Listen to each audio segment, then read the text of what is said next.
यह सप्ताह श्रवण की विधि हमने पूरी सुना दी।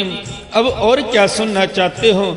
इस श्रीमद् भागवत से भोग और मोक्ष दोनों ही हाथ लग जाते हैं। श्री सूत जी कहते हैं, सौनक जी, यूं कहकर महामुनि सनकादि ने 1 सप्ताह तक विधि पूर्वक इस सर्व पापनाशनी परम पवित्र तथा भोग और मोक्ष प्रदान करने वाली भागवत कथा का प्रवचन किया। सब प्राणियों ने नियम पूर्वक इसे श्रवण किया। इसके पश्चात उन्होंने विधि पूर्वक भगवान पुरुषोत्तम की स्तुति की। कथा के अंत में ज्ञान, वैराग्य और भक्ति को बड़ी पुष्टि मिली और वे तीनों एकदम तरुण होकर सब जीवों का चित्त अपनी ओर आकर्षित करने लगे। अपना मनोरथ पूरा होने से नारद जी को भी बड़ी प्रसन्नता हुई। उनके सारे शरीर में रोमांच हो आया और वे परमानंद में पूर्ण हो गए। इस प्रकार कथा श्रवण कर भगवान के प्यारे नारद जी हाथ जोड़कर प्रेम गदगद वाणी से सनकादि से कहने लगे। देव ऋषि नारद जी ने कहा, मैं धन्य हूँ, आप लोगों ने करुणा करके मुझे बड़ा ही अनुग्रहित किया है। आज मुझे सर्व पापहारी भगवान श्री हरि की ही प्राप्ति हो गई। तहे तपोधनो, मैं श्रीमद् भागवत श्रवण को ही सब धर्मों में श्रेष्ठ मानता हूँ, क्योंकि इसके श्रवण से वैकुंठ लोक बिहारी श्री कृष्ण की प्राप्ति होती है। श्री सूत जी कहते हैं, सौनक जी, वैष्णव श्रेष्ठ नारद जी यूं कह ही रहे थे कि वहां घूमते फिरते योगेश्वर श्री सुखदेव जी महाराज आ गए। कथा समाप्त होते ही व्यासनंदन श्री सुखदेव जी वहां पधारे।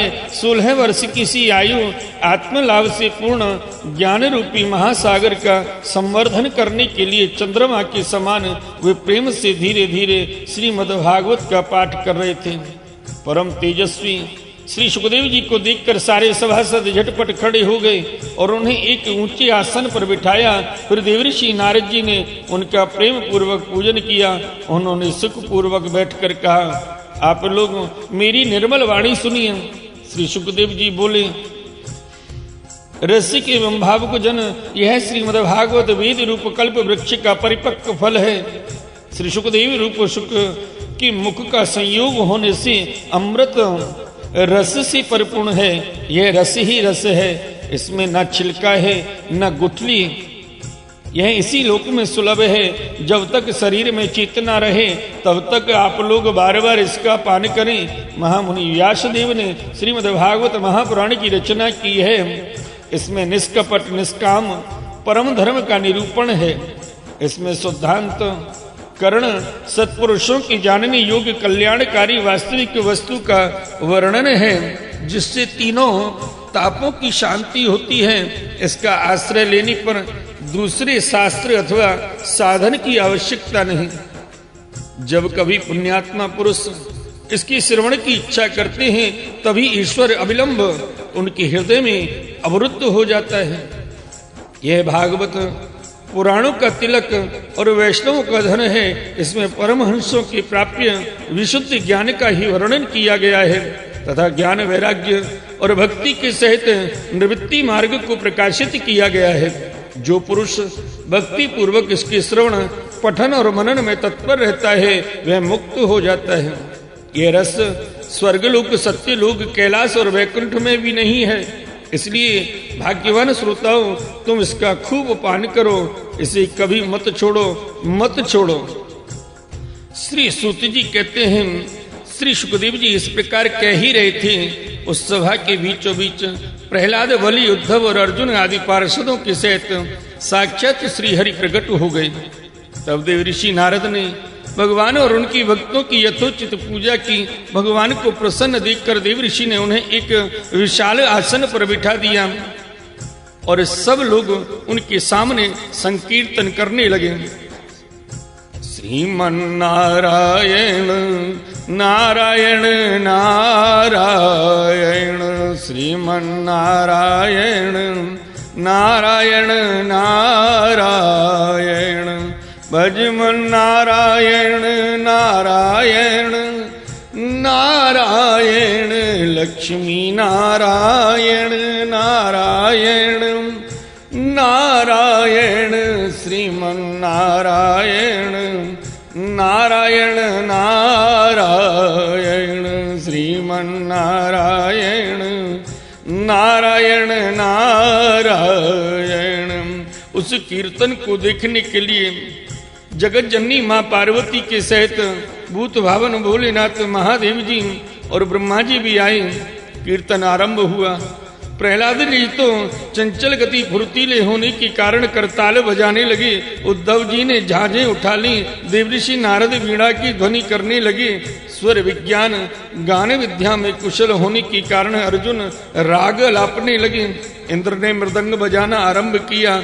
सनकादि बीच बीच में जय घोष करने लगे और इन सबके आगे सुखदेव जी तरह तरह की सरस अंग भंगी करके भाव बताने लगे। इन सब के बीच में परम तेजस्वी भक्ति ज्ञान और वैराग्य नटों के समान नाचने लगे।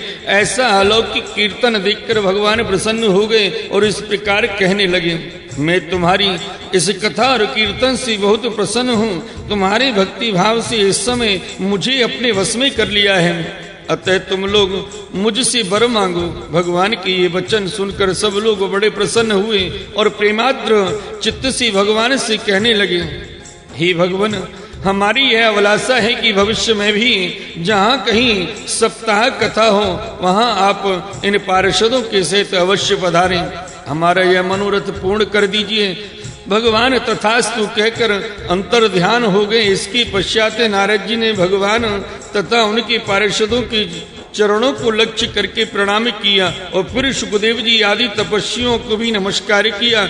कथामृत का पान करने से सब लोगों को बड़ा ही आनंद हुआ। उनका सारा मोह नष्ट हो गया। फिर भी सब लोग अपने अपने स्थानों को चले गए।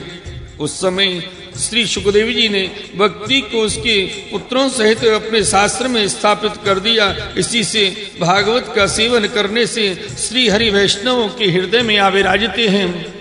जो लोग दरिद्रता के दुख ज्वर से ज्वाला से दग्ध हो रहे हैं, जिन्हें माया पिशाचिनी ने रौंद डाला है तथा जो संसार समुद्र में डूब रहे हैं, उनका कल्याण करने के लिए श्रीमद् भागवत सिंहनाद कर रहा है। सौनक जी ने पूछा, सूत जी, सुखदेव जी ने राजा परीक्षित को, गौकर्ण ने धुंधकारी को और सनकादिक जी ने नारद जी को किस किस समय यह ग्रंथ सुनाया था, मेरा यह संशय दूर कीजिए।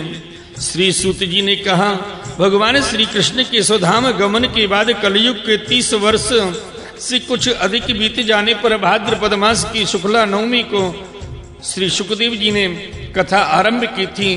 राजा परीक्षित के कथा सुनने के बाद कलयुग के 200 वर्ष बीत जाने पर आषाढ़ मास की शुक्ला नवमी को गौकर्ण जी ने यह कथा सुनाई थी।